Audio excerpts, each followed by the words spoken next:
and his newest book just came out 8 days ago called The Internet of Money, which is a masterpiece to read. Please help me welcome Andreas Antonopoulos.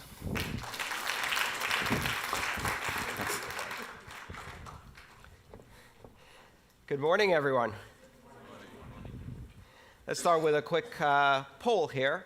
How many of you have used a digital currency like Bitcoin at least once? And how many of you own Bitcoin at this moment, or any other digital currency? Okay, we can fix that. If you like, later on today, come find me. I would be delighted to demonstrate to you how to set up a Bitcoin wallet on your smartphone, and I will give you your first fraction of a Bitcoin, not a whole Bitcoin, and show you how a transaction works. Because Bitcoin and the digital currency revolution it has started is best demonstrated and experienced than explained.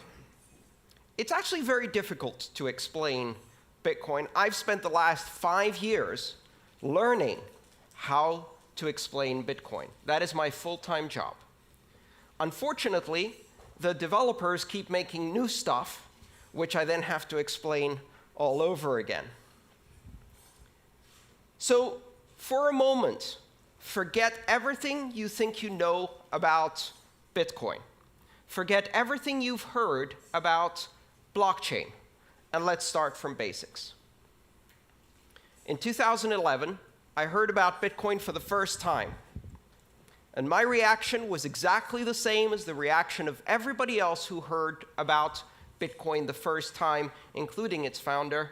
And that reaction was, ha, nerd money. That's probably just for gambling. 6 months later, I heard about Bitcoin again. And this time, I read the white paper that launched this system. And my background in computer science and distributed systems allowed me to see behind the illusion of what I thought Bitcoin was, and it blew my mind. In my life, I have now had 6 occasions in which I have become absolutely obsessed with a system of technology to the point of forgetting to eat, forgetting to sleep, and consuming as much knowledge as I possibly can. My first computer, when I was 10 years old,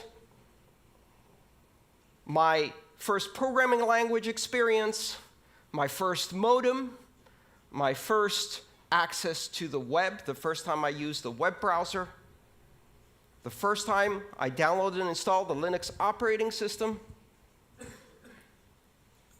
and then Bitcoin.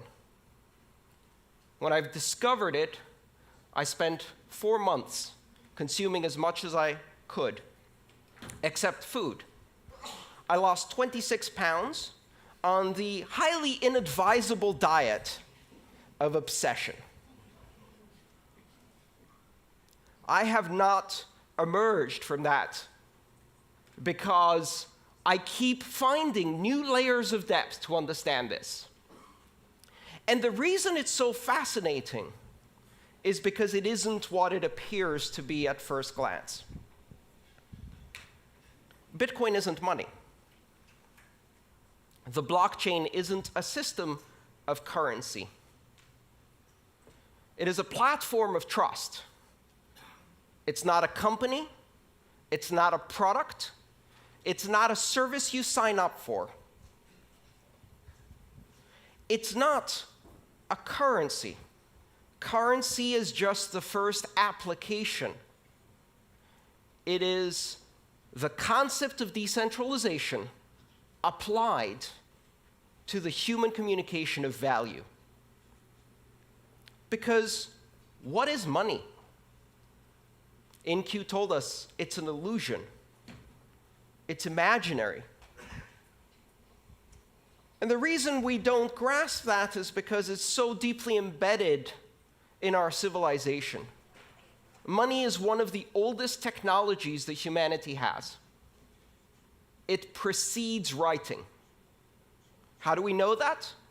The very first samples of writing we have are spreadsheets. They are tallies and ledgers of debts owed, and money pre-existed that writing. You might even speculate that money had an oral tradition until it needed to invent a written tradition, so writing was created for it. In the history of money that now spans tens of thousands of years, there have been maybe 5 major changes.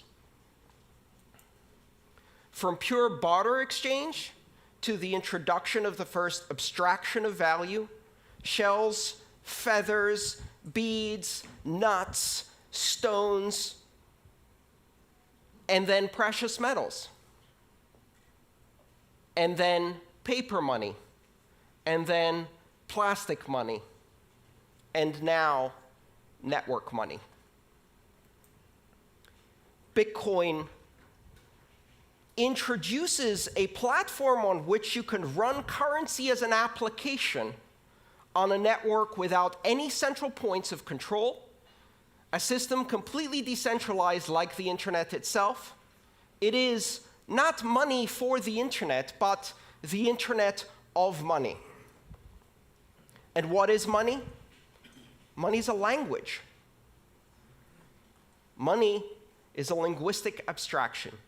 Money is a language that we use to communicate value to each other.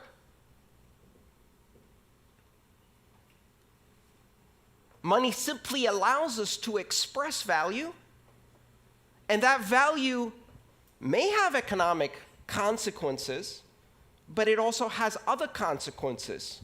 We use money to express and create social bonds and relationships and associations and to create organization. Bitcoin is the first system of money that is not controlled by any entity, that is completely decentralized. And what that does is it introduces the very same things that the internet brought to communication. If money is speech, if money is a language, and you disconnect it from all other media, and you make it pure speech, pure content, an internet content type, a protocol designation, money over IP, it completely separates it from all of these previous notions of nations, sovereign issuers, institutions that control. And so we go from institution-based money to network-based money. And of course, everyone will welcome this with open arms. Not a chance. What do you think they said the first time someone was presented with a gold depository certificate instead of a gold coin? They said, "That's not money. Go away." What do you think happened in 1950 the first time someone showed up at a motel and presented their Diners Club membership card and said, "I'll pay with this piece of paper"? That's not money. Go away. And now we're on the verge of a new transformation of money. We're on the verge of creating the first completely global, completely borderless, completely decentralized, and completely open form of money. One where you can build applications because this money is programmable. And you don't need to ask anyone's permission to launch an application any more than you need to ask permission to launch an application on the internet. And the only requirement to have a successful application on the internet of money is 2 interested participants. That is your market segment, and you have an application. and 1 million applications will flourish. When you push innovation to the edges of the network, when you remove the requirement for permission, what happens? Exponential explosion in innovation. The applications that could not be built on the old systems of money because they required permission, because they required a significantly large market segment, because they required adoption by many in order to be available at all. Now, none of those requirements exist. Anyone in the world can download an application or use even a feature phone with text messaging and immediately acquire the same powers that institutions of banking have today. And when I say anyone, that's only scratching the surface. Because ironically enough, not only does Bitcoin and blockchain currency not recognize borders, it also does not recognize people. It doesn't matter if you're a person or a refrigerator or a self-driving car. Throughout the history of money, ownership of currency required personhood, either as an individual or as an association of individuals in a corporation. Bitcoin can be owned by machines. Bitcoin can be owned by software agents. Machines can pay each other. And that is not just about economic activity. It's the basis for market-based security systems.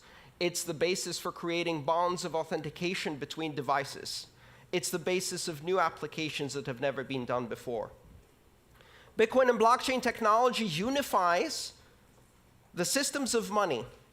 Today, we have systems of money for small payments, systems of money for large payments. We have systems of money for payments between individuals. We have systems of money for payments between companies. We have systems of money for payments between governments. Does that remind you of something? That's how communication used to be before the internet. We had systems of communication for pictures, systems of communication for letters, systems of communication for short distance and long distance, and the internet came and unified all of those. What the Internet of Money does is it creates a single network which can do a microtransaction to a gigatransaction in seconds, anywhere in the world, for any participant without permission. But if you just look at the application of money, you're missing the point. Because you can take the language, the building blocks of this platform, and use them to construct other languages that communicate value. Tokens, reward points, brand loyalty coins. Today, there are over 1,000 digital currencies using the design pattern, the recipe of Bitcoin. Most of them are junk. Some of them are not. And over the next decade, we are going to see tens of thousands and then hundreds of thousands of coins. Some will have economic use. Some will simply be expressions of loyalty, affiliation. They will represent items in the physical world, the title for a house, the controlling key for a car that can be transferred from one owner to another, and 5 seconds later, that owner can step into the car and drive away because the car can validate the new standard of ownership. We cannot yet imagine what applications we're going to build around this. But one of the interesting things we're beginning to observe is that money arises out of the social construct of Homo sapiens spontaneously. It even arises in primates. You can teach monkeys money. You can teach dolphins money. You can teach greys, parrots, money. And they will learn how to exchange abstract tokens for food and then use them to build social relationships. They'll also invent strong-arm robbery. Beat up the other monkey, take away its pebbles, eat the bananas. And we see that same thing happen in children. Toddlers invent money in kindergarten.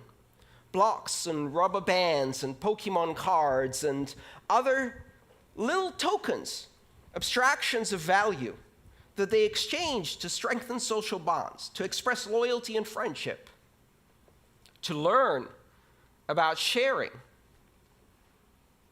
Children will be building currencies. Only this time, these currencies will be global, unforgeable, and scalable on day one. A few years from now, Maria will be launching Maria Coin in her kindergarten to compete against Joey Coin. And it won't really matter to anyone. Until, of course, Justin Bieber launches Justin Bieber Coin, and it happens to surpass the market capitalization of 30 nations on this planet. And we are all writing horrified opinion editorials about how the world is going to hell.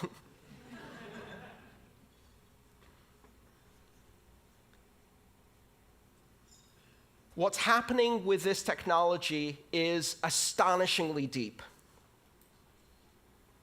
And for certainly some of the companies in this room, it's a bit scary.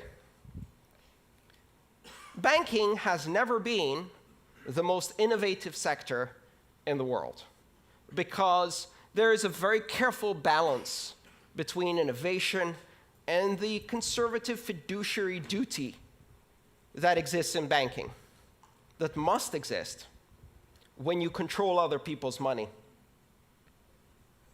And yet with Bitcoin, you don't control other people's money. In Bitcoin, I control my money. I have complete and total authority over my Bitcoin. It cannot be seized, it cannot be frozen, it cannot be censored, my transactions cannot be intercepted, and they cannot be stopped. And I can do so with almost complete anonymity, and so can anyone 5 minutes after they download an application, and money has changed forever, and banking has changed forever. The idea that you can proceed in the industry of money, in the industries of commerce, and maintain the same conservative attitude that has existed now for centuries, ever since merchants in Venice and Amsterdam started issuing depository certificates and providing banking services. That is gone. That is gone. You cannot operate closed systems that have borders and require permission to join at a rate of innovation that is controlled by the most conservative tendencies within your organization, because now you are competing with a technology that enables exponential growth, exponential innovation at the edges without permission by anyone in the world. And it's not about anyone in this room. Why? We represent the privileged elite. I can go onto a brokerage account, open it up online, and be trading on the Tokyo stock market within 12 hours in yen. That is the privilege that I have. 1.5 billion people have that privilege. 6 billion people can operate mainly in one currency and perhaps have some basic banking services. 4 billion people are significantly underbanked, and an astonishing 2.5 billion people are completely unbanked. They will leapfrog. They will never have a relationship with a bank. Every single child born today will never have a bank account. They will have a bank app. A bank app that doesn't give them an account, a bank app that makes them a banker, an international banker in an app. They will not be permitted to open a bank account until they're 16 years old. By that time, I hope they will have at least 6 or more years of experience with digital currencies. And I would like to watch them walk into a bank branch to have someone explain to them what 3 to 5 business days means. It is highly likely that children born today will never get a driving license because they'll have self-driving cars, but they will also never use paper money. Because by the time they get to an age where they really start using money, there is no paper money. It will seem as anachronistic as a fax machine or horse and buggy seems to us. Exponential innovation on a global basis, giving access to the other 6 billion. They have enormous need, and this system offers them a solution. It's not ready yet. It's nascent. It's complex. It's impossible to use for most people. In 1989, I sent my first email. In order to do so, I had to compile a version of the Unix mail program using a C compiler and Unix command line skills. I had to set it up on the command line, type out my email, and that email was transmitted across the great internet in an astonishing 3 days. Exactly 20 years later, my mother replicated that experience with a swipe. Bitcoin today and all of the currencies that are built on that recipe are just at the same level that the internet was in 1991. Only now we have the internet. And so the rate of exponential growth has already started. The innovation is growing at an astonishing rate. I spend every single day full-time trying to keep up with Bitcoin. Just one currency, and it's almost impossible. Do not underestimate this. Do not listen to the people who tell you that Bitcoin is just for pornographers, terrorists, drug dealers, and gamblers. Remember that they said the exact same thing about the internet. And when you give it to 2 or 3 billion people, they're not interested in those things. They're interested in sharing cat videos. And now we have an internet of 1 billion cat videos. When you take digital currency mainstream and give it to the 4 billion people who have been isolated from international finance and commerce, and you give them the opportunity to control their money against despotic governments and corrupt banks that are stealing from them, you give them the opportunity to control their future.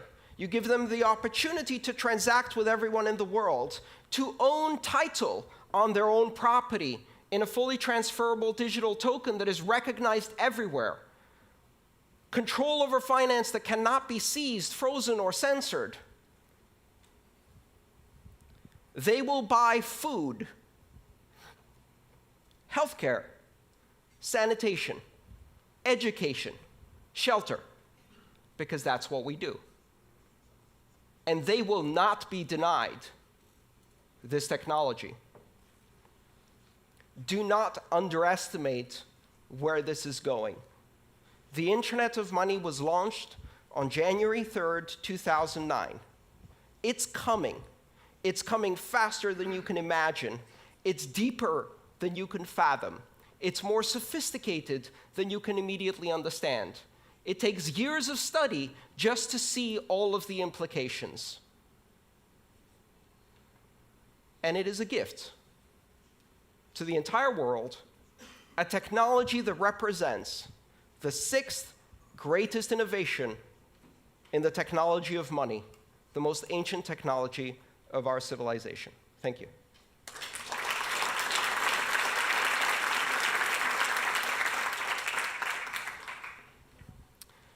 Shall we do some questions? We've got plenty of time for questions. Christian.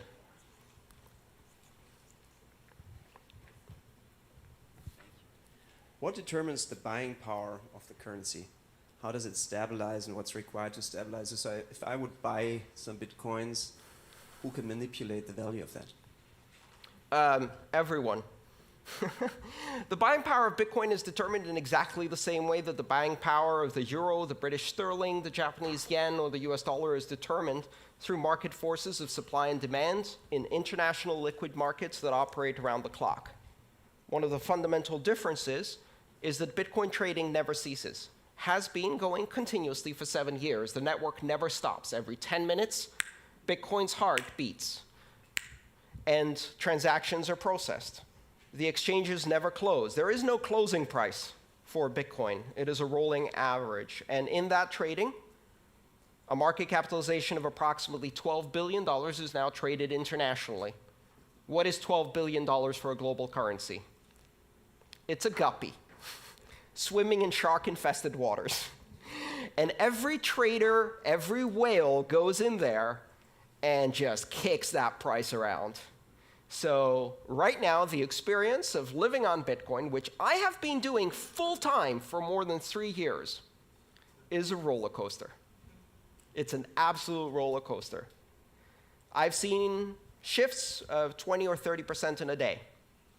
And yet, if you look at the long-term trend, volume goes up, transactions go up, and volatility keeps dropping.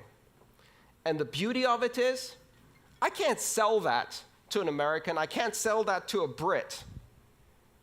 I don't need to sell it to an Argentinian. I don't need to sell it to a Brazilian. I don't need to sell it to a Venezuelan.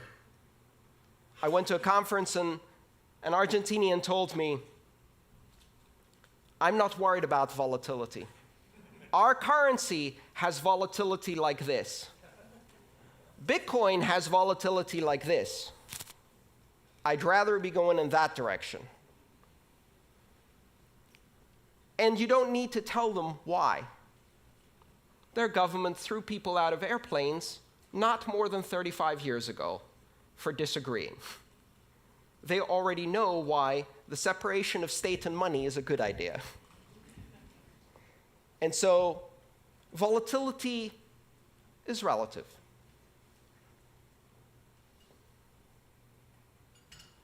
Any other questions? Come on. Yeah. Let's get a microphone to you. 1 second. Yeah, okay, so only one short. Sorry. Where are we? There you are. Sorry. Thanks. Great speech. Obviously, it sounded a little bit like one side of the coin. So we also read all these, big hacks, and I don't know, on Bitfinex, I think they stole 40% of the money.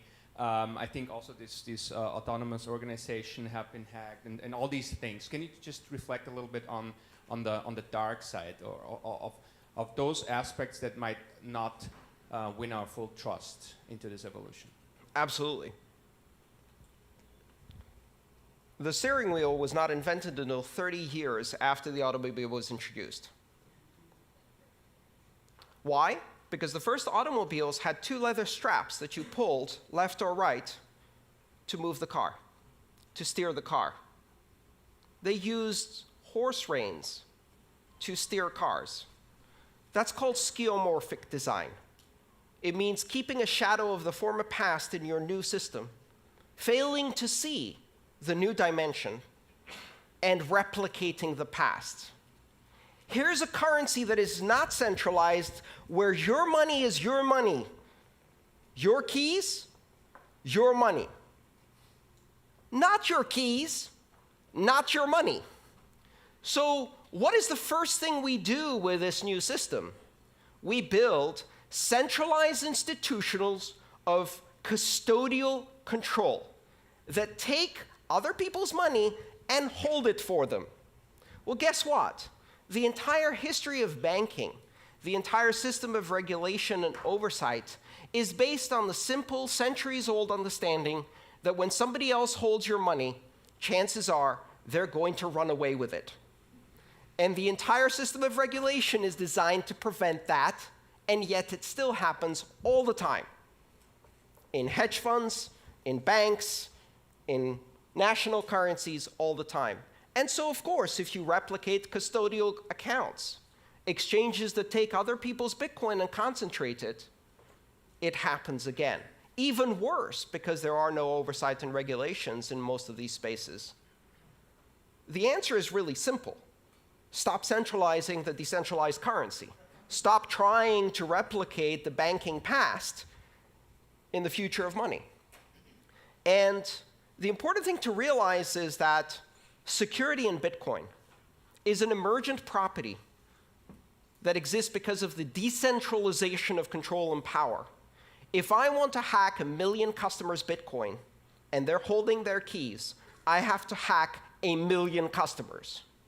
If they all give their keys to one person or one organization, then we've got a honeypot. A honeypot that attracts the attention of every hacker on the planet. And notice what's happened. Over 7 years, and with a market capitalization of $12 billion, Bitcoin is the largest cryptographic deployment in the world, the largest public key infrastructure in the world, the largest security honeypot in the world. And it is not secure because it doesn't get attacked. It is secure because it generates immunity by being attacked all the time, 24 hours a day by the most sophisticated attackers this planet has. And if you, in that environment, set up a centralized custodial exchange using PHP and MySQL, and you park a $150 million honeypot in there, you're inviting the sharks. Bitcoin banks get hacked. Bitcoin exchanges get hacked. Bitcoin has not been hacked and cannot be hacked because there is no point of control that you can apply pressure on. It's completely decentralized. All right, maybe one more question? Yes. Where does supply of Bitcoin come from? And how are you sure the market doesn't get oversupplied? The supply of Bitcoin is determined algorithmically based on a geometrically declining supply function, meaning that in the beginning, every 10 minutes, 50 new Bitcoin are created. So every block, the heartbeat, 10 minutes, created 50 new Bitcoin. This Bitcoin is used as a reward in a game theory-based security model that ensures that every transaction is independently validated by completely anonymous actors who have to stake electricity as a guarantee of the security work they've done. And if they succeed in doing the security work of validating transactions correctly, they earn as a reward, based on a probabilistic return, that reward, 50 Bitcoin every 10 minutes. That's how currency is introduced into the economy. Every 4 years, it gets cut in half, 50 to 25 in November of 2012. And this year, in July, this past July, we had our second halving event, which was celebrated with birthday parties all over the world. And Bitcoin's reward went from 25 to 12.5 Bitcoin. As a system, it's designed to have a monetary policy that is purposefully deflationary and simulates the issuance of precious metals. It gets harder and harder and harder to mine gold at greater and greater and greater cost. And Bitcoin is the same. The idea being that less and less is issued over time. If you follow that geometric curve, at some point you reach the end. In the year 2141, Bitcoin is no longer issued. 21 million coins is the asymptotic cap. It will never reach 21 million coins. That is part of the protocol. It is an unchangeable part of the protocol, and it is a rule enforced by every system that participates in the Bitcoin network. It is meant to be sound money, but it's not the only monetary policy that exists. There are several other currencies that implement different monetary policies. The idea is really for Bitcoin to serve as a very, very solid reserve currency for many other things. Andreas, may I ask you one question? Please. What advice do you have to give to companies here who are from non-financial institutions about how they should take tactical steps to think about experimenting with the blockchain in terms of storing value?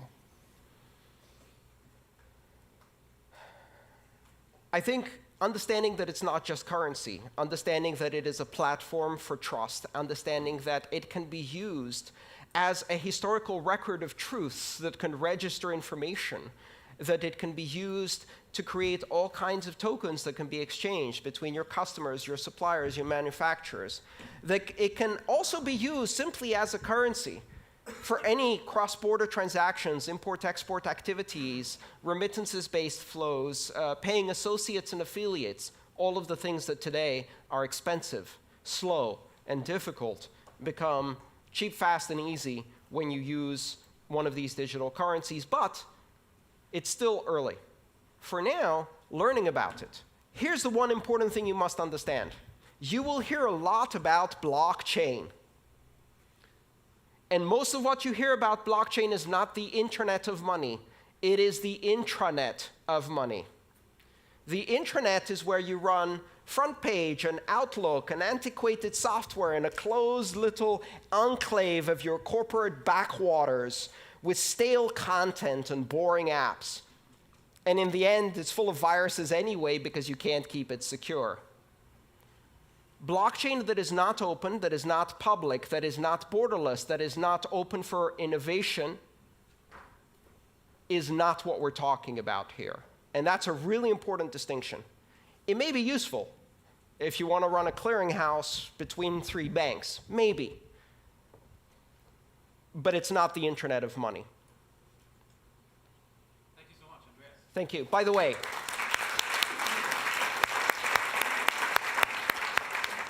everybody who asked a question gets a free copy of my book. Come and see me in the back there. Thank you so much. Thank you.